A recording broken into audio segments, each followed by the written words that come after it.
Welcome to Take Another Look with Gerda Felix and Melanie Taddeo Malo with a genuine conversation about what's missing from the human connection. Let's join Melanie and Gerda now. Good day and welcome to another episode of Take Another Look podcast. I'm your host, Melanie Taddeo Malo, and I'm joined by my wonderful, amazing, incredible co-host, Gerda Felix. Hey Gerda, how you doing?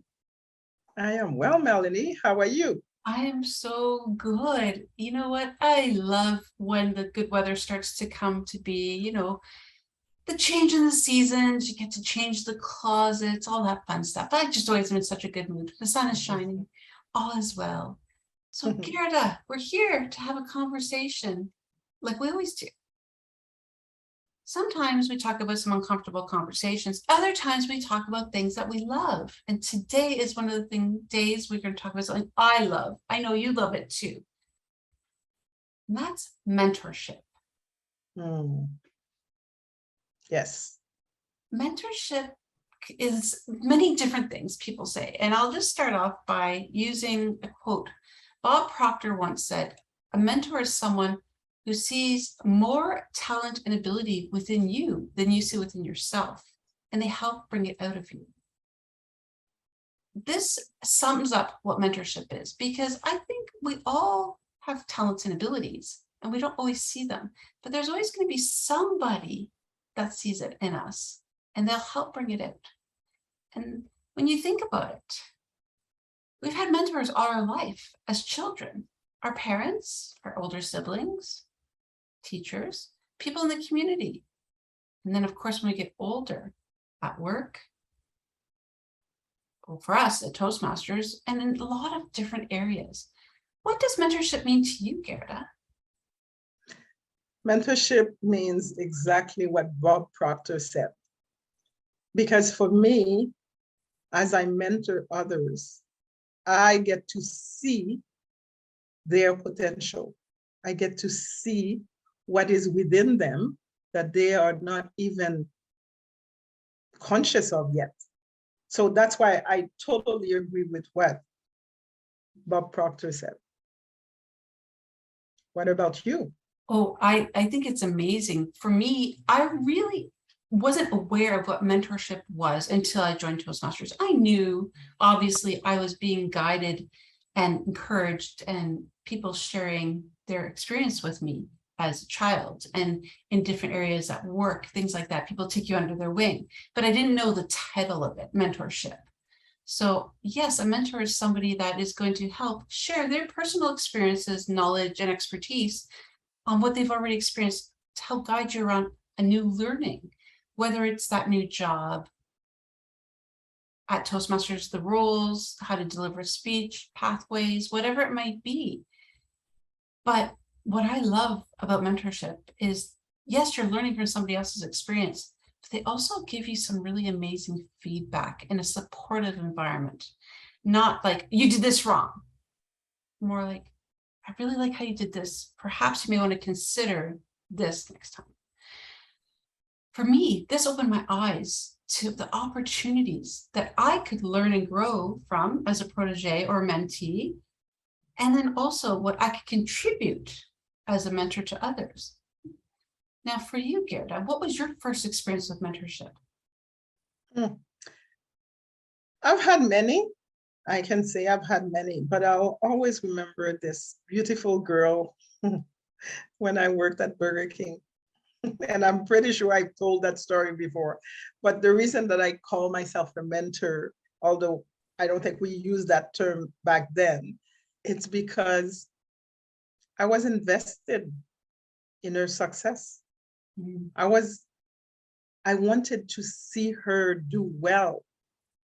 And because of that, I was there with her, encouraging her, teaching her, mentoring her to do what I knew, what I saw in her, and for her to do what I know that she was capable of doing. So I was invested, and it was a joy, a pleasure, a delight to see that when she was able to do what I knew, how even herself, how she blossomed.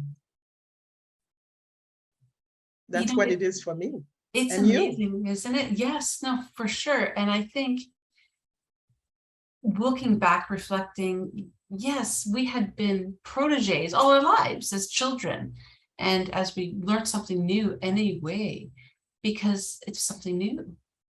But that person, that mentor in our lives, if they weren't invested like you were, they wouldn't care. They wouldn't give the same feedback and it wouldn't go anywhere. So it's almost like this mutual beneficial agreement between a mentor and a protege.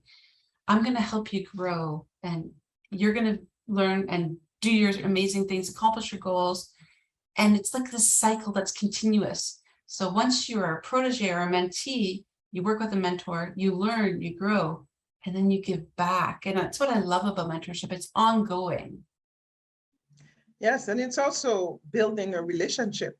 Mm-hmm. Because as I am mentoring, I am also I'm also making sure that the way I mentor is the best way for the person that I am mentoring. Yes. Because I could have a way that works with one person and not necessarily with another.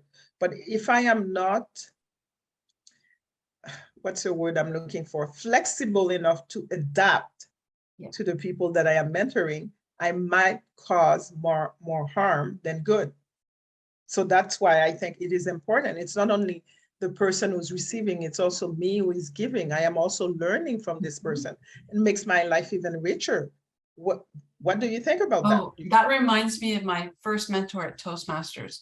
So, okay, we know at Toastmasters, a mentor is going to help you learn the roles of the meeting, about doing your first couple of speeches, how to deliver, give you some feedback, and go from there. Well, from him, he was great at being a mentor for so many people, and he was great with me as well. But he really had to learn to think outside the box, because now I'm coming in, I'm blind. How do you help me? So he said, wow, this is tough, because he had to really think about it. He said, okay, this is what we are going to do. And he'd tell me, and I could understand what I had to do, but he would give me a script for the roles. I can't see it. Oh. So literally we brainstormed, he said, okay, how can I best support you? And that, me, that's my favorite saying. I said, well, let me try to enlarge this and I'll try it that way, but can we do some practice and maybe we'll have to record it. We would try all these different methods. And he was willing to go that extra mile. And he said it was one of the most exciting experience for him to learn to be adaptable and flexible, like you just said, to think outside the box and be creative. And what we created was something that not only did I benefit from, but other members in the club later on would benefit, because we had had that practice of being flexible and accommodating. It was incredible. So that's what reminded me when you just said that, because you can't have a cookie cutter way to do it for everybody, because they're not the same person. Exactly. And do you feel that the word mentor nowadays, do you feel that it's being thrown everywhere? It is. It really is. Because, again, it's interesting because I went to a private school and it was called Mentor College. Okay. Oh. And back then I thought, that's kind of cool. Yeah, we all have mentors. And I actually had a teacher that was my mentor. I wanted to be like her. She was she was an artist and I wanted to be an artist. And she was my mentor. She helped guide me on my journey to becoming an art student. And it really fit that. So my mindset, that was the mentor. Then at Toastmasters, mentor. But now I'm hearing it more and more just everywhere. Oh, find a mentor, use a mentor. So I'm not sure if it's just the common buzzword. How about you? Well, it's like, I feel that it needs to be, which they do at Toastmasters, because at Toastmasters, it's very clearly defined what a mentor is versus what a coach is versus, like it's very defined. But I think in general, I don't know if that word is defined everywhere. And so that's why I was wondering if you felt like, it's being thrown everywhere, because I don't know if it's really defined, everywhere else in the world. And I agree. I think you're absolutely right, because as I mentioned, like growing up, I had this idea of a mentor as somebody you look up to, a role model. But at Toastmasters, it's very clearly defined. And so my mind about what mentors are is very different. Mhm. So when you hear the word mentor, if it doesn't come with a clear outline of what it is, people have different expectations. I know just recently I took on a new member at Toastmasters to mentor, and they expected me to coach them, to train them, to do all these different things. I'm like, no, no, no. This is what a mentor does. Because I think when we start to cloud it, the expectations become unrealistic. Mhm. And then nobody is really benefiting. Exactly. Because to me, a mentor is definitely someone, as I mentioned, who they have your best at heart, Mhm. but it's a collaboration. Yes. It's not that I am there and I will give you and I am saving you. This is not that part. It's that we are learning from each other, Mhm. and I will share with you what I know, and you tell me if that works for you, because you have the opportunity to tell me as your mentor.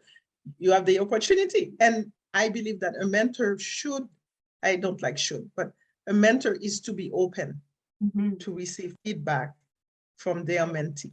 So important, because it's not about what you think is right. It's about that partnership you've created to help one another.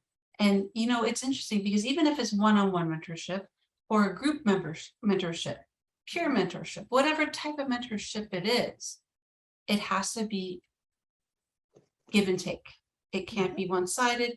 It can't be, oh, I mentored that person. Look how great they're doing. They place whatever place in the contest. Oh no, it has to be, wow, you've come so far with what you've learned. And now I can be proud knowing that how we work together benefited you. Mhm. Big difference, Absolutely. isn't it? Yes. Because, you know, again, for me, I like collaboration, and you know that. I am the type who prefer to have a collaborative partnership instead of being someone who's telling others what to do or having people tell me what to do, because that Mhm. never works. So a lot of times I ask questions so that I understand. I understand what exactly this person wants and what do they want to achieve in order for me to know whether or not I am the right person for them. Will we be a right fit? Yes. And this is it. It's almost like an interview process, because Yeah. you need to find the right mentor, because I know that there are so many situations that are there. And I think what was really great about being introduced to mentorship groups is you get to sample and get feedback from a bunch of different people. So it's not just the group leader, it's everybody there. So it becomes this beautiful melody of perspectives. Mhm. Because again, there's no right and wrong, this and that. Everybody brings a different lived experience to the table for you to consider. And again, it's all just opportunities about this is how I did it. Doesn't mean it's the way you're going to do it, because I know, Gerda, you and I have a lot of similarities, but we also approach things differently too. Yes. And from that, I learned from you. I Yes. learned from you for that reason, because yes, we have similarities, but because we have different things that are not the same, I learned from you and I aspire to be like you, because And, there's and part it's, of it's myself that, mutually the same, because I right? would, it's amazing, because if we all were the same, how boring would life be, right? So there's gonna be elements we take from people. I know definitely when I was doing my DTM, I came to you, Gerda, what do I do? Because I'd never been there, but you've done it. And you could share your experience with me and your expertise and what worked, what didn't, things to watch out for. And then you helped guide me on that. And that's what a mentor is. When we started the podcast, you're like, okay, Melanie, I know nothing about this. I know. Right? So, Yeah. and now we learn together. Yes. And the one thing I also want to say is that a mentee needs to be open and be open to say, I don't understand, or I don't agree, or that will not work for me. Yes. You need to be open, because that's the only way that we could have this relationship. Yes. Because if I were to pretend, when we're pretending, if I were to pretend that I know something about podcasts and come to you as if I know, and then the first day we come, and you would have the shock of your life.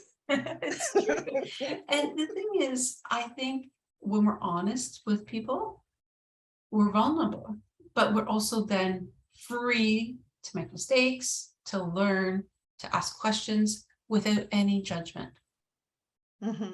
Exactly. And I think that is so important. So you're right. So there's responsibilities as mentors and for mentees or protege, whatever term we want to use. But even in just collaboration, where maybe it's not so defined, you're my mentor, you're my mentee. No, it's just a collaboration. It's still mentorship, really, when you think about it. Yes, yes, because we all have something to learn from someone else. And when we are open to that, what a beautiful thing. You know, even yesterday, as I was listening to that podcast, the person said, you know, my wife and I, when we disagree and when we argue, I might say something like this. You know, I am mad at you right now. I love you, but I am mad at you right now. And both of them, actually both men, were saying it is important for us to say that, because especially when we are disagreeing about something, we still know that this person is not coming at us to make us suffer, but they are together. We are going to come to a solution. And I think that's the beautiful way to partner with someone. Yes. Because it's not about, you know, I'm better and you're worse, or I'm worse or you're better. No, and that's exactly it. And you did this wrong. And yes, exactly. Yeah. It's not about that. It's about, I am growing as much as you are in this relationship, and whatever the relationship is, and we are together to hold each other accountable, okay, in this beautiful collaboration that we have together. It's true. So Gerda, when you have been a mentee or protege, or even as a mentor, when is it come to an end, that connection, that partnership between a mentor and mentee? How do you know it's time for another journey? It's a good question. There are people that I've considered, especially in Toastmasters, there are people that I've considered my mentors since I joined Toastmasters, without them knowing that they were my mentor. In a way, you know, it's funny because I said that to Karen. Karen has always been, I've always considered her as one of my mentors. Right. Dorothy is another one. Because I learned so much from those people, simply by who they are. Okay? Because I find that the way they are, the way they carry themselves, the way they present themselves is something for me to aspire to. Okay. I've had mentors who have become very close friends. Yeah. Okay, that's another. And I've also had mentors who knew that who we both knew, when the assignment was over, then we were not going to go anywhere. Exactly. And that's the thing. There's some that are very specific in timeline. Okay, like Toastmasters at the beginning, first 4 speeches, or for the next 6 months, it's very defined. But you're right, there's lifelong mentorship, and you don't have to actually do anything different than just being yourself. There's no scheduled meetings. You're going to meet once a week. It's just, you're still learning and growing from that interaction with those people. So yes. And what about you? Can you give us an example of when that has happened? For me, I think, again, what I've noticed, especially just in Toastmasters journey, is that when I was protege with my first mentor, Paul, I learned so much, and it was through the confident communication manual. And then the partnership evolved, we became peer mentors. So we give each other feedback.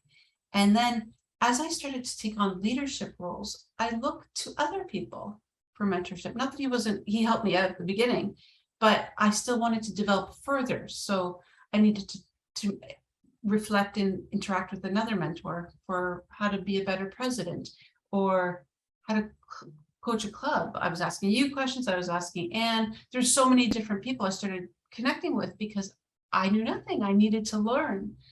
And then again, that DTM, I talked to a lot of DTMs.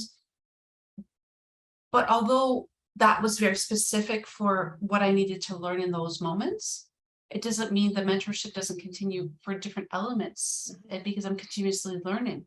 And that's the one thing I think with mentorship I discovered about myself, is it doesn't matter how seasoned of an experienced person you are, whether in your field of work or as a Toastmaster, you always need a mentor, because that's how you grow and you learn and you expand. It may not have to be formal. It may not have to be written on paper. Okay, these from this time to this time I'm going to meet, but otherwise we stay the same way. How about you? Yes, because you need somebody to challenge you. Yes. You know, you need somebody to challenge you to move forward, to grow. Because if you don't have that, it would be very easy to stay where we are. Yes. And perhaps not even feel that we've accomplished something, but we've become very complacent in where we are, and it's okay. We're just coasting. Exactly. You know, life the is good. DTM, you kind of just go, It's like, because so much work, and then yes, and you take a break. it's true, but then Yeah. you stay there. Yeah, so that's why it's important. It's important to have someone to challenge you, someone to, they are going to encourage you, empower you to be better. Because if you're not moving, then you're not growing. It's so true. Gerda, we've talked about mentors, but what about as mentees or proteges? What are the responsibilities? Do we expect the mentor to do all the work? What do we have to do as mentees or proteges? I believe that there needs to be an initial meeting, conversation, something from the mentor to the mentee, so that from the start, I, as the mentee, feel at ease to approach you. For example, the first mentor I had when I joined Toastmasters, the first mentor I had, one day before my speech, she sent me a text to say, I know that you have a speech tomorrow. Let me know if you have any questions. Oh gosh, wow. So I was like, oh, okay. And I didn't reach out. Why didn't I reach out? Because at that time I was more focused on my speech that I was going to present tomorrow than calling somebody to ask them questions that I did not even know that I may have. That's why I believe it is important from the mentor, once they know who's going to be their mentee, that they reach out to determine how this collaboration will be. And you know, that's beautiful. I always do an initial call to find out what is it they're looking for. How can I best support them? And I'll share a little bit about my background, then talk to them about what they're comfortable, what they're looking for. Is it weekly? Is it once a month? Because if you don't understand that as a mentor, how can you guide? Exactly. But having that initial conversation, but then after that initial conversation and a plan is set in place, I really strongly feel the mentee has to step up and take accountability as well. Absolutely. Absolutely. Because now that we have come to an agreement, because I wasn't the one to say, this is what we are going to do. You agreed. Okay. Yeah, so now that we've come to this agreement, yes, you need to step up. You need to, initiate. Because again, as a mentee, it is my responsibility to take care of my growth. What do you think? I agree 100%, but I find that a lot of people are expecting the mentor to say, okay, I'm checking in. And that doesn't help the mentee in their growth at all. I know for a fact that I've had people say, okay, I'm going to meet weekly, and I'll set up a Zoom meeting or a time, and I expect them to come, and then I'll go and they're not there. And it's just like, really, I'm not chasing you. If you want help and you want to grow, you need to step up. Because I think people get excited about the concept and they think that the mentor is going to do the work for them and they're going to be great. But that's really not what mentorship is about. Yeah, I think the the idea of thinking that somebody will do everything for you and you will become great. As I'm saying that, I'm thinking, okay, of Ken and Barbie. When we played with our dolls, we did everything for them and they were great. Fantasy world, wasn't it? That's it. Yes. But that's not real life. Real life, you have to be engaged. You have to, I always say life is like playing chess. Once I make my move, I cannot make another move. You have to move something for me to come after to make another. And that's why chess takes a long time. I was married to a chess player, a chess master. So one game can take a good 3 hours. Yeah. Why? Because until the person who has to make his move made the move, the other person cannot do anything. Yeah. See, and this is exactly it. So then you just get these connections that unfortunately dissolve because one or both parties aren't keeping their end of the bargain. I laugh at some of my students because I always say to them, I'm going to give you the tools you need to be successful. I can guide you. I can share with you my knowledge as a mentor. I can teach you the lessons, but then it's up to you. I give them a lot of opportunities to ask questions, to do different things. I'll support their learning, whatever. But then they wonder why, but miss, why don't I have a job? Well, what did have you do you with been the tools doing? I gave you? So it's interesting. What have you been doing? Yeah. And that's when, we recognize the fear, because there's a fear that's stopping, them to do something. But the fear that we experience, no one can remove it from us, for us. We have to be the one to remove it for ourselves. And this is it. So I think, again, both mentor and mentee have to understand completely their roles and responsibilities before they even have this connection, because otherwise it goes nowhere. I have a question for you, Melanie. Yes, go for it. Okay. If you had to choose a mentor, and I'm talking about the world in general. So whoever in the world that you know of, you've heard of, if you had to choose a mentor, who would that be and why? Okay. And again, people are going to think, oh, it's just because this person's famous. But honestly, Oprah. And I'll tell you why. She started off, and because we've, both starting with broadcasting, but she took something that she had a talent for, and she took it to that next level with the Oprah Winfrey Show. Then she took it to the next level with the network, and she's continuously growing and doing philanthropy. She's doing all these things that she's passionate about. She's continuously learning, and she takes her time. She doesn't rush. And I would love to be mentored by somebody like Oprah so that I could do exactly that, because it takes a lot of vision to be able to see what's possible. And she does that. Absolutely. Love it. What about you? Ooh, I don't know if I could only choose one person. I know, right? There's so many different areas of our lives that we want to do. So I'm going to cheat, okay? I'm going to cheat, and I'll say I would definitely choose Iyanla. Okay. And I would choose Simon Sinek. And I'm going to tell you why. Okay. Iyanla, it's because I feel like my life is so like her. Okay. And because she's learned what she needed to learn from the lessons that she's had. And I think she would be a great coach for me because I find our lives are so similar. Okay. Okay. So that's one.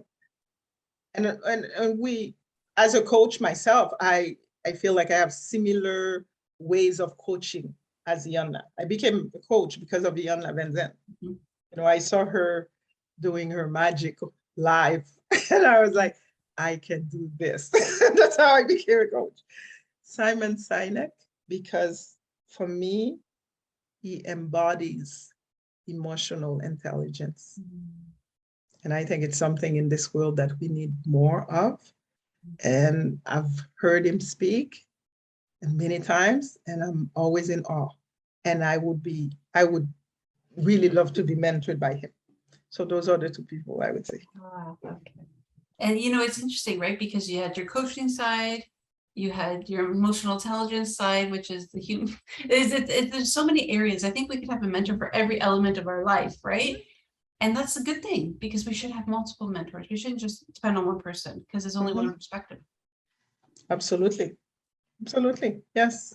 So how do we find these mentors? How do we identify what it is we need mentors for?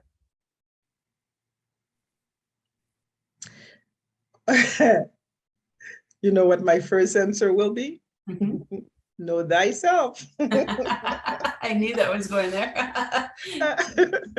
You have to know yourself first because you have to know yourself to know who you can be, you can accept as a leader. Like for me, as I say, I need a leader who is going to be emotionally intelligent. They can, I'll use the word chastise without me feeling that I've been chastised. Okay, and that's what for me, I believe emotional intelligence is like when someone does something wrong, you don't need to call on their names and say, so and so, you have not pronounced this word properly. Okay, say it in a way the person is intelligent enough to understand that they've made a mistake and they will correct it. So knowing myself, I know who I can have as a mentor and who that won't work at all, how great this person might be.